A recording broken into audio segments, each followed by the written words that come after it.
ये है उत्तर प्रदेश बोर्ड द्वारा जारी की गई बिल्कुल ही नई कॉपी 2025 बोर्ड एग्जाम के लिए। पूरा अच्छे से ध्यान से देखना, फोन को रोटेट कर लो, समझ लो किस प्रकार से इस नई कॉपी को भरना है। कहीं पर आपको ये देखने को नहीं मिलेगी किसी भी यूट्यूब चैनल पे, जो कि मैं आपको बहुत अच्छे तरीके से यहाँ पे समझा रहा हूं। तो देख सकते हो सबसे पहले माध्यमिक शिक्षा परिषद उत्तर प्रदेश हाई स्कूल की कॉपी। अब देखो इंटरमीडिएट की कॉपी रहेगी तो यहाँ पे इंटरमीडिएट लिखा रहेगा।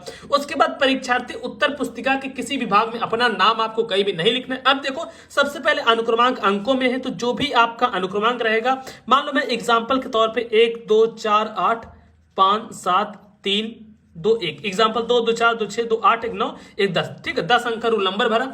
उसके बाद शब्दों में रूल नंबर भरना, जैसे 1 2 4 8 है ना, तो ऐसे भरो। 1 है तो यहां पे भरो 1, फिर कॉमा लगाओ, फिर 2 है तो ऐसे भरो 2, फिर 4 है तो लिख दो 4, 8 है तो ऐसे लिखो 8, कॉमा लगाते जाना है, ठीक। फिर 5 है तो ऐसे भरना है 5। ध्यान से देखना सभी चीजें कैसे भरी जा रही है, एकदम ऐसे ही आपको भी बोर्ड एग्जाम में भरना, गलती कहीं भी नहीं करनी है, ठीक।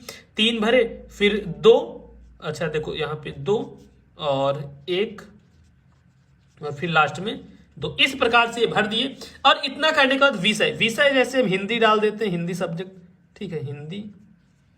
और उसके बाद प्रश्न पत्र में डालना होता है केवल, ठीक, प्रश्न पत्र में केवल डाल देना। प्रश्न पत्र पर अंकित संकेतांक, देखो संकेतांक ये होता है जैसे 801 डीसी, इसको भरो पूरा यहाँ पे भरना 801। अब जैसे ये जो भी कोर्ट का पेपर होगा वो यहाँ पे हम भर देंगे, ठीक। उसके बाद परीक्षा का दिन, अब परीक्षा का दिन किस दिन परीक्षा हो रही है, सोमवार को हो रही है ना, परीक्षा कब हो रही है, सोमवार को परीक्षा। उसके बाद परीक्षा तिथि एवं पाली, किस डेट को एग्जाम है, 25 फरवरी को है, फिर 24 फरवरी को है तो लिखो ऐसे 24 फरवरी है तो यहां पे कर दो 02-25, 24-02-25। और ये पाली पहुंचा तो प्रथम पाली में होगा तो ऐसे भर दो प्रथम पाली। अब केंद्र में नाम लिख देना है। तो कुछ इस प्रकार से आपको अपनी जो न्यू वाली कॉपी है भरनी है। अब आप किस क्लास में हो थोड़ा कमेंट में बताना, कौन सी क्लास में हो, ठीक है।